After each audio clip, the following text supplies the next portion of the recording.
जाप साहिब की पावन बाणी जो कि आपां लड़ीवार तो विचार साझी कर रहे हैं। 169 पौड़ी नंबर तक विचार आपां पहला साझी कर चुके हैं। पौड़ी नंबर 170 तो विचार आरंभ करनी है। मेरे गुरुदेव कृपा करते हैं, इस पावन पौड़ी अंदर फरमाउंदे हैं, आडीठ धर्म अत ढीठ कर्म अणबरण अनंत दाता महंत। सब कृपा कर रहे हैं। आडीठ धर्म, डीठ का अर्थ होंदा है वेखना। आडीठ का अर्थ है जिहड़ा दिसदा नहीं, अदृश्य। धर्म जिंदा भाव है फर्ज। अकाल पुरख परमात्मा विच जिथे बेअंत गुणां दा जिक्र कलगीधर महाराज ने किया है, उत्थे साहब आखदे ने भी परमेश्वर विच एक गुण ये है कि वो इस संसार जगत नूं चलाउण लई अपने फर्ज नूं निभा रहा है, पर उस वर्गा फर्ज दुनिया विच किते नज़र नहीं आउंदा। उस वर्गा कोई धर्म निभा रहा होवे नज़र नहीं आउंदा। अकाल पुरख परमात्मा परमेश्वर इस जगत नूं बना के ते जगत की मर्यादा नूं फर्जां नूं पूर्ण तौर पर निभाउंदा है। बल्कि ये नहीं कि अकाल पुरख ने इस कायनात नूं बनाया साजिया ते वो अपने फर्जां नूं भुल गया। वो अपने फर्ज निभा रहा है पहले दिन तो ही, पर उस वर्गा फर्ज कोई होर नहीं निभा रहा, ये वेखण विच नहीं आउंदा। सतगुरु पातशाह जी रब्बी बाणी अंदर कृपा करते हैं कि अकाल पुरख दे विच एक खूबी है, जो वो कहता है वो करता है, जो कर रहा है वो कह रहा है। उनके करन अते कहण विच कोई भेद नहीं, फर्क नहीं है। जिवें संसारी मनुख के जीवन विच वेखदे हां भी बाहरों जो दिस रहा है वो अंदर नज़र नहीं आ रहा, पर जो अंदर है वो बाहर दिस नहीं रहा। अकाल पुरख वेखो जदों अपने फर्ज नूं निभा रहा है, जो दिस रहा है अकाल पुरख परमात्मा का एक रूप जो सरगुण रूप है, जो सानू दिस रहा है। एक वो रूप है जिहड़ा नहीं दिस रहा, पर उस दे दिसदे हुए रूप विचों भी आपां ये अंदाज़ा ला लेने भी अकाल पुरख परमात्मा जो कह रहा है वो कर रहा है। पर जिहड़ा मनुख है कई बारी जो कह रहा होंदा है, पर उनके पिछे वो वाकया ऐसा है जो मनुख ने बोल कहे ने, जो वो कर रहा है कि वाकई उस वर्गा है। मनुख नूं सोचण ते मजबूर कर देंदे ने सवाल। पर अकाल पुरख दे परथाए कलगीधर महाराज आखदे ने भी जो वो कह दिंदा है वो करन विच भी समर्थ है, पूरा है। आम तौर पर साडे समाज दे विच एक गल बड़ी मुहावरा बन गई ते हर एक मनुख दे घर विच टीवी लगा है, ते जदों वो वेखदा है तो एक गल सामने आउंदी है, वो कहंदे ने जो दिखता है वो बिकता है। पर जरूरी तो नहीं ना जिहड़ी चीज़ दिस रही है वो वाकया अंदरों भी असली होवे। जिहड़ी चीज़ साडे समाज दे विच विक रही वेची जा रही है वाकई वो असली होवे। किसी अदीब ने बड़ा प्यारा लिखा है, देख कर मत भूलना बाहर की सफाई पर, वर्क सोने का लगा है गोबर की मिठाई पर। बाजारों में लोग मिठाइयाँ भी वेचते हैं तो उत्ते सोने चांदी के वर्क ला देंगे तो बाहरों इंज प्रतीत होंदा है भी ये बड़ी ही ताज़ी बड़ी चंगी मठियाई होगी, हालांकि अंदर भावें वो जहर होवे, पर लोगों को जहर भी इस तरीके नाल वेची जा रही है कि बाहरों इंज प्रतीत होवे भी ये तो अमृत है। जहर नूं भी अमृत साबित करके बेचिया जा रहा है। इनका मतलब जो दिस रहा है वो अंदर नहीं है। महाराज आखदे ने यही हाल मनुख दा, जो मनुख बाहरों दिस रहा है जो कर रहा है, वो अगर कह रहे कि मैं धर्मी हाँ, मैं धर्म निभा रहा हाँ, कि वाकई उनके जीवन में वो धर्म वाले गुण हैं। अकाल पुरख तो उस धर्म का उस नियम का पक्का है, उस फर्ज का पक्का है, वो सदियों तो पक्का है। उन्हें जो किया वो किया, जो कह रहा वो कर रहा है। अकाल पुरख दे ते अटल नियम हैं, पर मनुख इस जगत अंदर जो कह रहा होंदा वो कर नहीं रहा होंदा, जो कर रहा होंदा वो इन्हें क्या नहीं होंदा। तां ही महाराज पातशाह जी ने बाणी अंदर बेअंत थावां ते इस मनुख नूं समझाउण दा यतन कीता। कदी बाबा कबीर साहब आखदे ने, गल्ली जिन्हां जप मालियां लोटे हाथ निबाग, ओए हर के संत ना आखिए बा नारस के ठग। गलां विच पाईयां होईयां माला, मथे ते लाए हुए तिलक, बनाया होया पहरावा भेख दा, हत्थां विच फड़े हुए लोटे। ये तो दस रहे ने कि बंदा धर्मी है, पर उनके जीवन विचों धर्म वाली सुगंधी नहीं आ रही। वो कह रहा है कि मैं धर्मी हाँ, वेखो मेरा बाणा भी धर्मियों वाला है। गुरु नानक देव महाराज पातशाह जी ने जपजी साहब की पावन बाणी अंदर एक बड़ा प्यारा बचन किया। जोगियां ने आख्या, ए गुरु नानक असीं भी धर्मी हाँ ते तुसीं भी अपने आप को धर्मी कहते हो, पर हर एक धर्म की एक पहचान है, हर एक धर्म का अपना एक पहरावा है, उनकी एक वक्री वेशभूषा है। पर तुहाडा ना कोई पहरावा है, ना ही तुहाडी कोई खास वेशभूषा है, ते तुहानूं किवें असीं मन्नीए भी धर्मी हाँ? क्यों साडे वल जे वेखो तो असीं शरीर ते सवाह मलीए, कन्नां विच मुंदरां पाईयां ने, हत्थ विच डंडा फड़े है, धर्म ग्रंथ फड़े हुए ने। आ वेखो असीं गोदड़ी पहनी हुई है, साडा आई पंथ सब तो उच्चा है, पर ए बाबा नानक जी तुहाडे कन्नां विच कोई मुंदरां नज़र नहीं आ रही। तुहाडी ये काया जिहड़ी है ये किस तरह की है?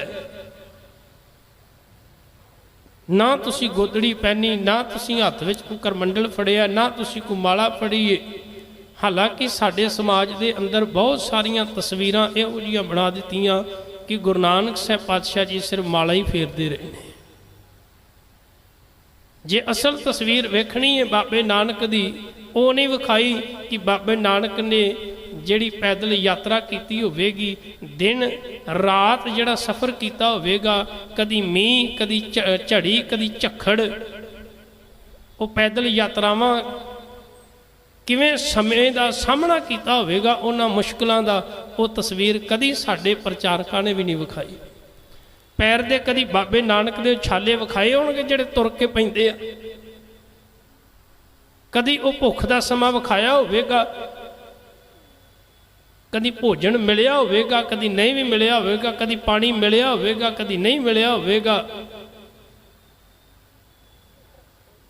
उन्हां यात्रावां दे दौरान जिहड़ियां मुश्किलां बाबे नानक ने फेस कीतियां, कदी उन्होंने विखाया। कदी बाबे नानक ने हल चलाए वो तस्वीर विखाई है, हाथ विच कई फड़ के गोडी की खेती की, कदी वो तस्वीर नहीं विखाई। ਉਹ ਤਸਵੀਰਾਂ ਤੇ ਵਿਖਾ ਦਿੱਤੀਆਂ ਵੀ ਇੱਕ ਪਾਸੇ ਬੀਬੀ ਨਾਨਕੀ ਬੈਠੀ ਹੈ, ਗਰਮ ਪ੍ਰਸ਼ਾਦੇ ਰੱਖੇ ਹੋਏ ਨੇ, ਬਾਬਾ ਨਾਨਕ ਉਡਾਰੀ ਮਾਰ ਕੇ ਆਉਂਦਾ ਏ, ਕਹਿੰਦੇ ਲਿਆ ਭੁੱਖ ਲੱਗੀ ਹੈ ਰੋਟੀ ਖਾ ਲਵਾਂ, ਮਾਫ ਕਰਨਾ ਗਰਮ ਰੋਟੀਆਂ ਤੇ ਅਸੀਂ ਖਾਂਦੇ ਹਾਂ, ਗਰਮ ਫੁਲਕੇ ਤੇ ਅਸੀਂ ਛਕਦੇ ਹਾਂ। ਬਾਬੇ ਨਾਨਕ ਨੇ ਪਤਾ ਨਹੀਂ ਕਿਹੋ ਜਿਹੇ ਹਾਲਾਤਾਂ ਦਾ ਸਾਹਮਣਾ ਕੀਤਾ ਹੋਵੇਗਾ, ਉਹ ਤਸਵੀਰ ਅੱਜ ਤੱਕ ਨਹੀਂ ਅਸੀਂ ਵਿਖਾਈ। ਖੈਰ ਸਤਿਗੁਰੂ ਸੱਚੇ ਪਾਤਸ਼ਾਹ ਜੀ ਬੜੀ ਰਹਿਮਤ ਕਰਦੇ ਨੇ, ਕਿਰਪਾ ਕਰਦੇ ਨੇ ਕਿ ਇੱਕ ਮਨੁੱਖ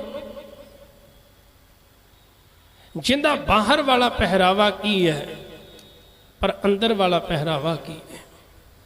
ਜੋਗੀਆਂ ਨੂੰ ਗੁਰੂ ਨਾਨਕ ਸਾਹਿਬ ਨੇ ਇੱਕ ਟੂਕ ਮਾਤਰ ਜਵਾਬ ਦਿੱਤਾ ਸੀ, ਮੈਂ ਵੀ ਮੁੰਦਰਾਂ ਪਾਈਆਂ ਨੇ ਪਰ ਤੁਹਾਨੂੰ ਦਿਸਦੀਆਂ ਨਹੀਂ। ਮਹਾਰਾਜ ਨੇ ਆਖਿਆ ਮੈਂ ਵੀ ਗੋਦੜੀ ਪਹਿਨੀ ਪਰ ਤੁਹਾਨੂੰ ਦਿਸਦੀ ਨਹੀਂ, ਮੇਰਾ ਵੀ ਇੱਕ ਪੰਥ ਹੈ ਪਰ ਤੁਹਾਨੂੰ ਨਜ਼ਰ ਨਹੀਂ ਆਉਂਦਾ। ਮੈਂ ਵੀ ਇੱਕ ਮਾਲਕ ਨੂੰ ਮੰਨਦਾ ਹਾਂ ਜਿਹੜਾ ਹਰ ਥਾਂ ਤੇ ਬਿਰਾਜਮਾਨ ਹੈ, ਵਸਿਆ ਹੋਇਆ, ਲੀਨ ਹੈ। ਪਾਤਸ਼ਾਹ ਜੀ ਨੇ ਪੁੱਛਿਆ ਵੀ ਸਾਨੂੰ ਮੁੰਦਰਾਂ ਵੀ ਨਹੀਂ ਦਿਸ ਰਹੀਆਂ, ਗੋਦੜੀ ਵੀ ਨਹੀਂ ਦਿਸ ਰਹੀ, ਸਾਨੂੰ ਤੇ ਕੋਈ ਪਹਿਰਾਵਾ ਤੁਹਾਡਾ ਦੇਸੀ ਨਹੀਂ ਰਿਹਾ, ਤੁਸੀਂ ਕਹਿੰਦੇ ਮੈਂ ਧਰਮੀ ਹਾਂ। ਮਹਾਰਾਜ ਨੇ ਆਖਿਆ ਮੁੰਦਾ ਸੰਤੋਖ ਸ਼ਰਮਪਤ ਝੋਲੀ ਧਿਆਨ ਕੀ ਕਰੇ ਵਿਭੂਤ। ਤੁਸੀਂ ਸਰੀਰ ਤੇ ਸਵਾਹ ਮਲੀ ਹੈ ਦਿਖਾਉਣ ਵਾਸਤੇ, ਮੈਂ ਅਕਾਲ ਪੁਰਖ ਦੇ ਚਰਨਾਂ ਵਿੱਚ ਆਪਣੀ ਸੁਰਤ ਨੂੰ ਜੋੜਿਆ ਹੋਇਆ, ਮੇਰੀ ਵਿਭੂਤੀ ਉਹ ਹੈ। ਮੈਂ ਸੰਤੋਖ ਦੀਆਂ ਮੁੰਦਰਾਂ ਪਹਿਨੀਆਂ ਹੋਈਆਂ ਹਨ,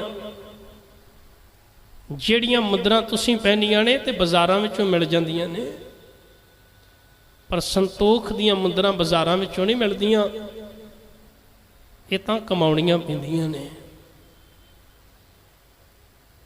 ਮਿਹਨਤ ਕਰਨੀ ਪੈਂਦੀ ਹੈ, ਘਾਲਣੀ ਪੈਂਦੀ ਹੈ, ਬਿਨਾਂ ਘਾਲਣਾ ਤੋਂ ਇਹ ਦਾਤਾਂ ਪ੍ਰਾਪਤ ਨਹੀਂ ਹੁੰਦੀਆਂ। ਮੁੰਦਾ ਸੰਤੋਖ ਸ਼ਰਮਪਤ ਝੋਲੀ ਧਿਆਨ ਕੀ ਕਰੇ ਵਿਭੂਤ।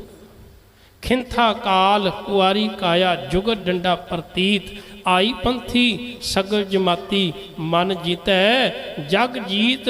ਆਦੇਸ ਤਿਸੈ ਆਦੇਸ ਆਦ ਅਨੀਲ ਅਨਾਦ ਅਨਾਹਤ ਜੁਗ ਜੁਗ ਇੱਕੋ ਵੇਸ। ਮੇਰੀ ਤੇ ਨਮਸਕਾਰ ਵੀ ਉਹਨੂੰ ਹੈ ਜਿਹੜਾ ਆਪ ਕਲੰਕ ਤੋਂ ਰਹਿਤ ਹੈ, ਦੋਸ਼ਾਂ ਤੋਂ ਰਹਿਤ ਹੈ, ਮੈਂ ਤੈਨੂੰ ਨਮਸਕਾਰ ਕਰਦਾ। ਫਿਰ ਉਹਦੇ ਨਾਲ ਜੁੜਿਆ ਮਨੁੱਖ ਆਪਣੇ ਮਨ ਨੂੰ ਜਿੱਤ ਲੈਂਦਾ ਹੈ। ਹੇ ਜੋਗੀ ਤੂੰ ਜੰਗਲਾਂ ਤੇ ਬੇਲਿਆਂ ਵਿੱਚ ਜਾ ਕੇ, ਤੂੰ ਪਹਾੜਾਂ ਵਿੱਚ ਵੀ ਜਾ ਕੇ ਆਪਣੇ ਮਨ ਨੂੰ ਜਿੱਤ ਨਹੀਂ ਸਕਿਆ। ਇੱਕ ਵਾਰ ਇੱਕ ਜੋਗੀ ਆਪਣੇ ਚੇਲੇ ਨੂੰ ਲੈ ਕੇ ਪਹਾੜਾਂ ਵਿੱਚ ਚਲਾ ਗਿਆ ਤਪੱਸਿਆ ਕਰਨ ਵਾਸਤੇ। ਗਿਆ ਸੀ ਤਪੱਸਿਆ ਕਰਨ ਵਾਸਤੇ ਵੀ ਆਪਣੇ ਅੰਦਰੋਂ ਕਾਮ ਕ੍ਰੋਧ ਲੋਭ ਮੋਹ ਹੰਕਾਰ ਨੂੰ ਮੈਂ ਮਿਟਾ ਦੇਵਾਂਗਾ, ਇਹ ਮੇਰੇ ਵੈਰੀ ਨੇ। ਗਿਆ ਸੀ ਅਕਾਲ ਪੁਰਖ ਦੀ ਪ੍ਰਾਪਤੀ ਕਰਨ ਵਾਸਤੇ। 20 ਸਾਲ ਉੱਤੇ ਪਹਾੜੀਆਂ ਦੇ ਉੱਤੇ ਲਾ ਕੇ ਆਪਣੇ ਚੇਲੇ ਨੂੰ ਕਹਿੰਦਾ ਹੁਣ ਚਲੋ ਚਲੀਏ ਸੰਸਾਰ ਦੇ ਵਿੱਚ ਵੇਖੀਏ ਜਾ ਕੇ ਜਿਹੜੀ ਕਮਾਈ ਕੀਤੀ ਹੈ ਕਿੰਨੀ ਕੁ ਮਹਾਨ ਹੈ, ਕਿੱਥੋਂ ਤੱਕ ਪਹੁੰਚੇ ਆ। ਜਦੋਂ ਥੱਲੇ ਆਏ ਲੋਕਾਂ ਨੂੰ ਪਤਾ ਲੱਗਿਆ ਅੱਜ ਬੜੇ ਵੱਡੇ ਤਪਸਵੀ ਸੰਨਿਆਸੀ ਜੋਗੀ ਸਾਧ ਥੱਲੇ ਆ ਰਹੇ ਨੇ। 20 ਸਾਲਾਂ ਬਾਅਦ ਲੋਕਾਂ ਦੀ ਵੇਖਣ ਵਾਸਤੇ ਭੀੜ ਲੱਗ ਗਈ, ਲੋਕ ਇਕੱਠੇ ਹੋ ਗਏ। ਇਹੋ ਜਿਹੇ ਮਹਾਂਪੁਰਸ਼ ਜਿਹੜੇ 20 ਸਾਲ ਦੀ ਤਪੱਸਿਆ ਕਰਕੇ ਆ ਰਹੇ ਨੇ, ਕਿੰਨੀ ਵੱਡੀ ਘਾਲਣਾ, ਕਿੰਨੀ ਵੱਡੀ ਬੰਦਗੀ ਹੋਵੇਗੀ ਉਹਨਾਂ ਦੀ। ਉਹ ਵੇਖਣ ਵਾਸਤੇ ਜਦੋਂ ਭੀੜ ਇਕੱਠੀ ਹੋ ਗਈ, ਥੱਲੇ ਉਤਰੇ, ਲੋਕਾਂ ਨੇ ਘੇਰ ਲਿਆ। ਕੋਈ ਪੈਰ ਪਵੇ, ਕੋਈ ਬੀਬੀ ਪੈਰ ਪਵੇ, ਕੋਈ ਬੱਚਾ ਪੈਰ ਪਵੇ, ਕੋਈ ਮੱਥਾ ਟੇਕੇ, ਕੋਈ ਮੱਥਾ ਟੇਕੇ। ਇੰਨਾ ਚਿਰ ਨੂੰ ਉਸ ਜੋਗੀ ਜਿਹੜਾ 20 ਸਾਲ ਦੀ ਤਪੱਸਿਆ ਕਰਕੇ ਆਇਆ ਸੀ, ਉਹਦੇ ਪੈਰ ਦੇ ਉੱਤੇ ਕਿਸੇ ਦਾ ਪੈਰ ਰੱਖਿਆ ਗਿਆ। ਬਸ ਉਸੇ ਵੇਲੇ ਬੋਲਿਆ, ਕਹਿੰਦਾ ਤੈਨੂੰ ਪਤਾ ਨਹੀਂ ਮੈਂ ਕੌਣ ਆ। ਉਹਦਾ ਚੇਲਾ ਕਹਿੰਦਾ ਚਲੋ ਚਲੀਏ ਵਾਪਸ, ਬਸ ਇੰਨੀ ਕੁ ਕਮਾਈ ਕੀਤੀ ਅਸੀਂ। ਅਜੇ ਵੀ ਹੰਕਾਰ। ਉਹ 20 ਸਾਲ ਪਹਿਲਾਂ ਸ਼ਾਇਦ ਇੰਨਾ ਹੰਕਾਰ ਨਹੀਂ ਸੀ, 20 ਸਾਲ ਉੱਤੇ ਰਹਿ ਕੇ ਹੋਰ ਜ਼ਿਆਦਾ ਹੰਕਾਰੀ ਹੋ ਗਿਆ। ਮਾੜਾ ਜਿਹਾ ਪੈਰ ਕੀ ਰੱਖਿਆ ਗਿਆ, ਕਹਿੰਦਾ ਤੈਨੂੰ ਪਤਾ ਨਹੀਂ ਮੈਂ ਕੌਣ ਆ। चेला कहता बस चलो चलिए, बस 20 सालों में की खटिया, हंकार हौमे। सो ये अकाल पुरख का जिहड़ा धर्म है वो दिखावे का धर्म नहीं है। इस करके गुरु अर्जन देव महाराज पातशाह जी ने स्पष्ट बोलों में ये सानू समझा दिता, सर्व धर्म है श्रेष्ठ धर्म, हर को नाम जप निर्मल कर्म। जिदन तेरे कर्म निर्मल हो जाणगे रब वर्गे, समझ ली तू धर्मी बन गया है। पर जे तेरे कर्म ही निर्मल नहीं होए, पर तू कह रहा है कि मैं धर्मी हाँ क्योंकि मैं तिलक लाया, मैं माला फड़ी है, मैं पहरावा धर्मियों वाला पाया है, तो माफ़ करना फिर ये भुलेखा है। गुरु अते परमेश्वर जो कहते हैं वो करते हैं, जो कर रहे हैं वो कह रहे हैं। मनुख कहता कुछ होर है, करता कुछ होर है। ताई कलगीधर महाराज ने बड़ी कृपा की है। साहब आखदे ने भाई ओहो जिहा धर्म जिहो जिहा अकाल पुरख दा है जगत विच वेखण विच नज़र नहीं आउंदा। आ डीठ धर्म, उहदे वर्गा धर्म नहीं किसी का। अत ढीठ कर्म, अकाल पुरख परमात्मा दे जिहड़े कर्म कम ने ना, कर्म शब्द गुरबाणी विच कई रूपां विच आया है। मुख रूप 4 कर्म शब्द कर्म कांडां वास्ते आया, कर्म शब्द कम वास्ते आया, कर्म शब्द लेखे जोखे वास्ते आया, कर्म शब्द बख्शिश वास्ते भी आया रब दे। इत्थे कर्म शब्द का भाव है कम। अकाल पुरख के जिहड़े कम ने ना, अत दे दलेर वाले साहस वाले परमेश्वर के जिहड़े कम ने वो बड़े दलेरी वाले कम ने। परमेश्वर अकाल पुरख जो जगत नूं चला रहा है, रचना की है, जीवां की संभाल कर रहा है, इत्थे ते बंदा 2-4 जियां नूं पालन की लग जाए, बंदा कहता मैं चला रहा परिवार को, मैं खुआ रहा, मैं कमा रहा। अकाल पुरख का परिवार कितना वड्डा है, सारी कायनात नूं दे के भी वो कदी इज्जत आउंदा नहीं। वड्डा दाता तिल ना तमाए, उन्होंने तिल मात्र भी कोई लालच नहीं हैगा। ऐसा नहीं कि रब आखे भी मैं तेनों दे रहा तो तू मेरा नाम जप। रब नूं लालच नहीं हैगा बई वो सानू दाता दे रहा है, बदले विच ये चाहना रखता होवेगा कोई मेरी वडियाई करो। असीं तां ही चाहुंदे ना, असीं थोड़ा किसी नूं दईए ते जे अगला साडा मान ना करे, साडी वाह वाह ना करे, असीं नाराज़ हो जाते हैं। इस तरह ही हुंदा ना। कई सज्जण आपां वेखिया धार्मिक स्थानां ते आउंदे ने ते जे 500 की देग कराई सरूपा ना मिले तो अगले वारी देग नहीं जे कराउंदे। इस तरह होंदा है। जे रुपया 1100 दिता है ना नहीं बोलिया सैकटरी साहब ने या अरदास विच तां नाराज़ होके चले जाते हैं भी सानू सरूपा नहीं मिलिया, साड़ी अरदास नहीं हुई। इहदा मतलब उन्होंने भरोसा नहीं हैगा, विश्वास नहीं हैगा। तो जिन्होंने भरोसा है अकाल पुरख ते वो जानते हैं, उन्होंने पता है। पर इहदा मतलब कुछ दे के लालसा है ना अंदर भी मेरी वडियाई होवे, मेरी वाह वाह होवे, पर अकाल पुरख नूं कोई लालसा नहीं हैगी। फिर आपां सोचांगे भी सानू नाम जपण वास्ते, सत्संगत करन वास्ते, सेवा करन वास्ते, सिमरन करन वास्ते क्यों आख्या जाता है। एक गल याद रखना गुरु प्यार वालिओ, जे नाम जपना है तो रब लई नहीं अपने लिए जपना है। सेवा करनी तो अपने लिए करनी है, सत्संगत करना है अपने लिए करना है, बाणी पढ़नी तो अपने लिए पढ़नी है। असी बाणी पढ़ के सेवा सिमरन करके ना गुरु ते एहसान करने और रब ते करने, ये तो उहदी कृपा है, बख्शिश है। समझो कि सानू ठा के अपने चरणों में जोड़ लेंदा है, सानू ठा के इत्थे बिठा लेंदा है, ये उहदी कृपा है। नहीं तो बहुत सारे लोग ऐसे ने, तुसीं इत्थे बैठे आनंद लै रहे हो बाणी का, बहुत सारे ऐसे ने जिहड़े अजे भी मंजियां ते पए होने, सुते होने ने, नहीं भागां च। तो वड्डे भागां नाल ये दातां मिलदियां हन। बड़ी कृपा करते हैं कलगीधर महाराज कि परमेश्वर के जिहड़े कर्म ने वो बड़े साहस भरे ने, दलेरी भरे ने, अते वो अकाल पुरख परमात्मा अपने धर्म नूं फर्ज नूं बाखूबी निभा रहा है। अण ब्रण अनंत, ब्रण का अर्थ होंदा है जख्म। अकाल पुरख परमात्मा नूं कोई जख्म नहीं दे सकते। अण ब्रण अनंत, वो परमात्मा बेअंत है पर उन्होंने कोई चोट नहीं पहुँचा सकता, उन्होंने कोई जख्मी नहीं कर सकता। उनका कारण यह है कि जख्म उन्होंने दिता जा सकता जिंदा कोई शरीर है। अकाल पुरख का कोई शरीर नहीं, उनका ते ना रंग ना रूप ना रेख ना कोई तस्वीर ना कोई मूर्त। तो अकाल पुरख परमेश्वर जिहड़ा है उन्होंने कोई चोट नहीं पहुँचा सकता, उन्होंने कोई जख्म नहीं दे सकता। वो बेअंत है, दाता महंत। दाता दाता देण वाला, महंत महंत का भाव है महांत वड्डा। वो सब तो वड्डा दाता है, उस वर्गा दाता कोई नहीं।